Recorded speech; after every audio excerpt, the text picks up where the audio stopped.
روزګان د افغانستان له 40 ولایتونو څخه یو ولایت دی چې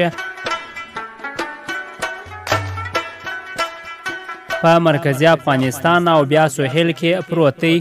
روزګان ولایت د افغانستان په سوحل کې پروت هغه لرغونی او غرنی ولایت دی چې د تاریخي لرغونتیا سربیره یا فرهنګي ابیدې د یادولو وړ دی. د روزګان زیات وګړي په کرهڼه او مالدارۍ بوخت دي. په دې ولایت کې زیاتې وچې او لندې میوې هم شته چې مشهوره میوې دي لکه شکرپاره، انګور، انځر، انار او په دې ولایت کې سبزیجات هم تاریخي مخینه لري. په افغانستان کې د 1442 هجري لمریز کال د اداري ویش له مخې د روزګان عالي حکمرانۍ ته د ولایت نوم ورکړل سو او پر هغه حکمرانۍ د یو شمېر نوي اداري واحدونو د زیاتولو او د یو شمېر نورو د لرې کولو ترڅنګ ترینکوټ هم د